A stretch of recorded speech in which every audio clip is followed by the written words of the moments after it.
Party animals, like and subscribe if you want huge overtime games from guys in your lineup.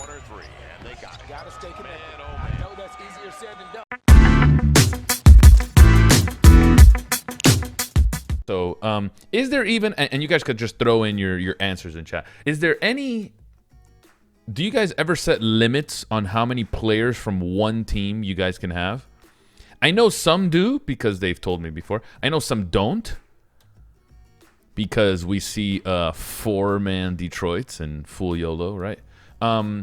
Is there a reason you do this is my question, right? So the things that come to my mind, and then you guys we can have a discussion here, is eventually you're going to run to at least some negative correlation, right? That would be I think the first thing anyone would say is, some negative correlation is going to happen, right? Rebounds, buckets, whatever. It's a timed game, so some negative correlation, right? But what if this is all happening, and it usually happens because it's a ton of value on one team, right? What if the price tags on these guys are too low that, playing multiple or playing 3 or 4 guys doesn't matter, right? So my question is, does salary come into play when making this decision, right? Because, like, for example, if it's a 4K guy, a 6.5K guy, and then Giannis like a 10K guy, like, okay, having all of them together, I think is too much. They just probably all can't get there, right?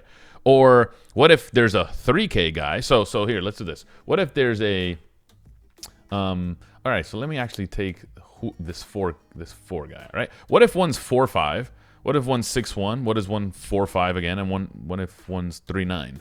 Is that still low enough to where they can all get there? Because, and I'm not trying to hindsight this, right? They all got here, but I'm not trying to hindsight it. But does salary have something to do with this, right? That's a really good question, and I'm being honest here. Honest question, because my thing is, if they're all cheap enough, they can all still get there. Chad, thank you for the 4 months, man. Does anyone play only C or F in the utility spot? I don't ever force something like that, so no.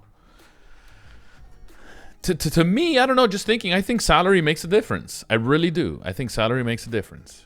Lineup Rewind says negative. Here's the thing. What if Memphis, I remember in prior years, Memphis always had that random game where they had like 8 guys active, right? And one was like Chalmers, the other one's like Tony Allen, and all these guys just hover around like 3 or 4K.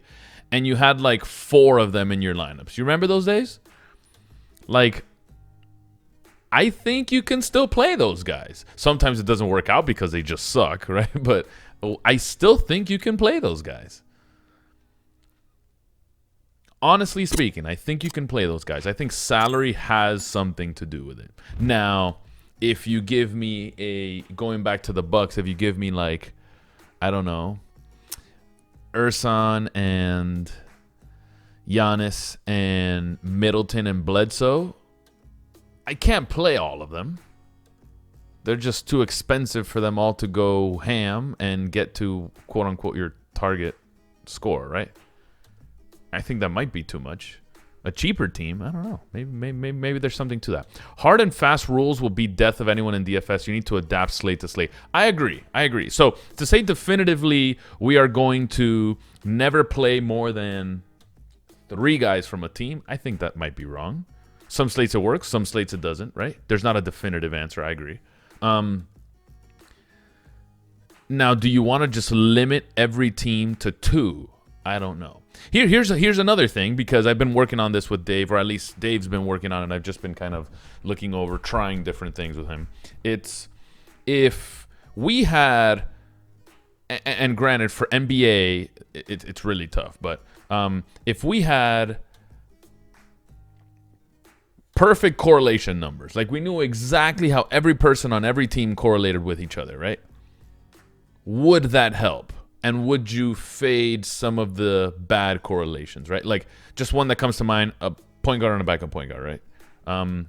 I guess when one's in the game, the other one's out of the game, and obviously there's some negative correlation there. So would you avoid something like that? I don't know if there's negative correlation between Drummond and Blake, but on the top of my head, first of all, I think every NBA player is negatively correlated, right?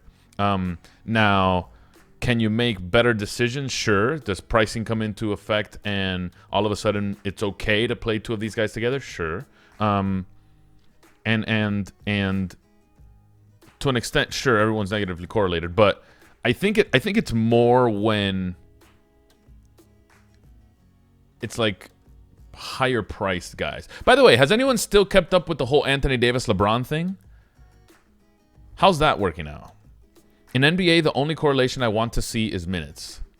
What do you mean correlation you want to see is minutes? I don't understand that.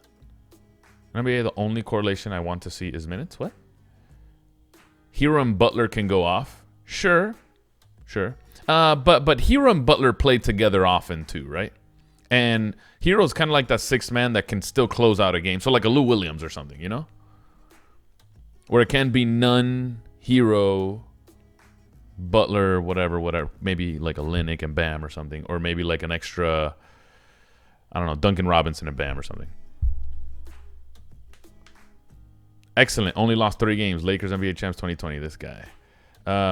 So Maker and Wood minutes are probably negatively correlated, and if one goes off, the other's on the bench. Okay. I kind of see. So the only negative correlation you take into account is guys maybe that don't play at the same time.